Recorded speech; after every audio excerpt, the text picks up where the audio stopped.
Tonight we're going to talk about the murder of Carissa Odegaard. So Carissa Odegaard was a mother of 5, and she had been married to Anders Odegaard, though they had been divorced. When this happened, they lived in Grand Forks, North Dakota, where she worked as a photographer. The former couple had married back in May 2011, and their divorce was finalized September 16th, 2021. So it's pretty recent.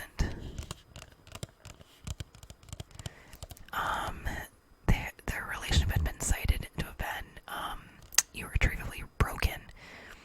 The couple had been separated since early July 2020. It is also noted that numerous deaths, were mentioned in court filings, and the majority of these were associated with Anders and things that he had to pay, like in student and personal loans, and he owed $125,000, and then $72,000 in credit card debt, and $11,000 in unpaid child support, as he was supposed to pay Carissa $1,980 a month in child support. Again, they had 5 children together, so it's a lot. According to Carissa's sister, Anna, she had worked hard to mend herself after her divorce, talking about how devoted she was to her children and how hard she worked to ensure she met their needs, appreciated each of their personalities, and supported each of their interests as well. So, her children's names are Owen, Levi, Ezekiel, Nora, and Oscar. I'm not going to mention them anywhere else by name in this case. So Carissa herself was born in Stockholm, Sweden. She achieved an associate's degree in graphic design and had more recently obtained certification in medical coding. She designed unique crochet, which she used for a small side gig. She was very involved in her church. She joined a community of moms. The group was called Grand Forks Mamas, and she had been in this group for 9 years. One of her friends, Laura Vaughn, says, "I can hear her voice making my kids giggle. She's in my mind constant right now, and I just keep thinking I can message her that I can stop by." Another friend says, "The world needs more Carissas. So amazing and loving so deeply. She just exuded grace and love so much." So that person also said everyone who ever saw her wanted to be her friend. She was the nicest person I ever talked to. She always had a smile on her face, says Jessica Ford. Although busy raising her own kids, all of her friends say Carissa was consistently willing to lend a helping hand to others, that she was warm and always had a friendly smile on her face, no matter what hardships she was going through. Behind closed doors, people would say, Tamara Wynn at least, "I want to be more like that, more full of joy, less complaining, more joy despite what you're going through. That big smile and loving on all those kids, her arms and heart full of love," said Laura Dalen. She was incredible at being each one of the kids' mom. Just incredible. They hope Carissa's memory lives on, and say whether you knew her or not, we all could take a page out of Carissa's kind and loving book of life. So the murder occurred at Anders' home in Minnesota. This murder occurred a few days prior to a review hearing that was supposed to take place in court regarding the children. Anders Odegaard was charged with the murder of his ex-wife Carissa, of whom he beat to death. Anders was a lawyer, licensed to practice in North Dakota and Minnesota, but with a more questionable work history. According to court records, North Dakota Attorney General's office. Then from June to September of 2021, he worked for Mercer County Prosecutor's Attorney's Office. Sorry for background noise. Which he was fired from. He then worked as a public defender for Stark County,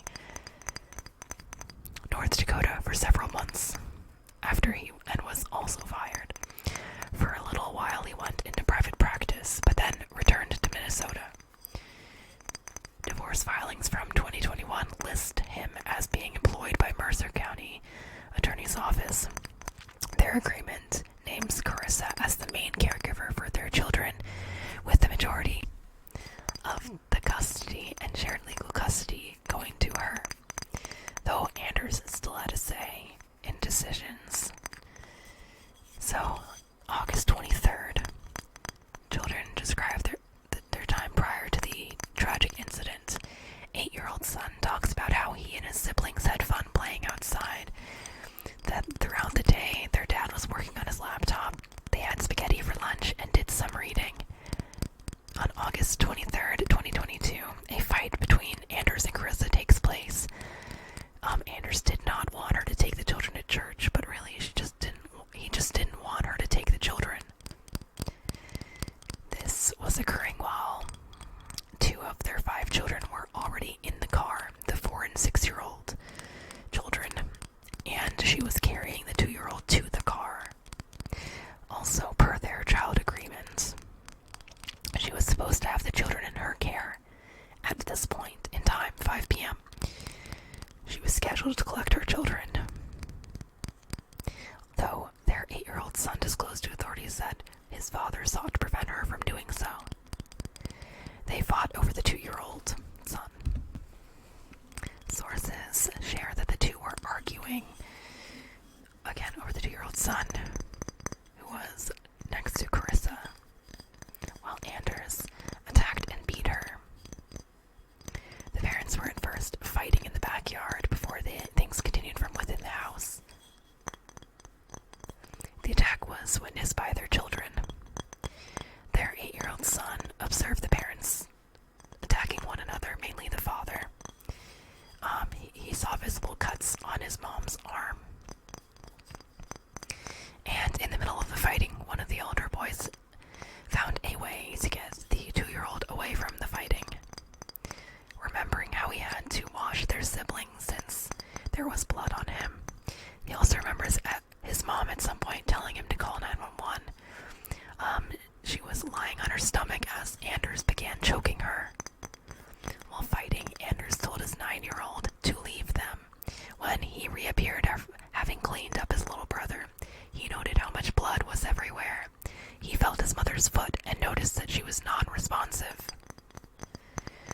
So the 9-year-old, the eldest of the Odegaard children, remembers that at some point when he went inside, their father was on top of their mom, strangling her.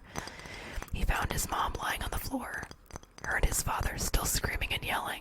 He stated he believed his father grabbed a knife or a spatula, and hit his mother with that.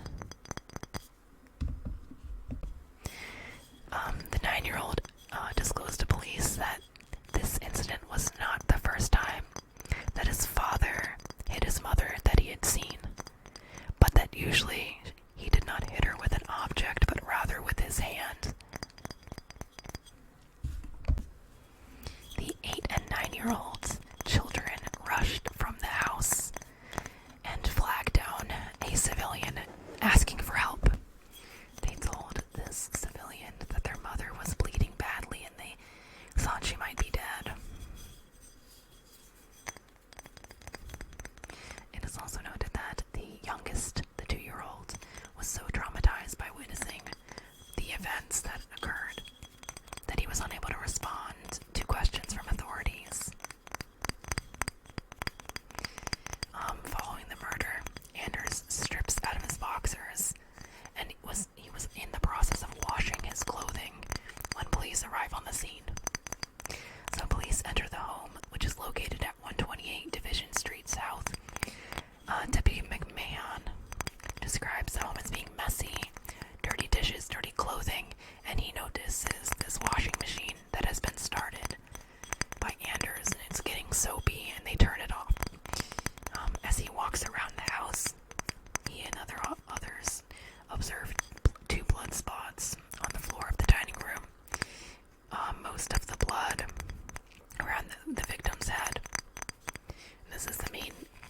crime scene.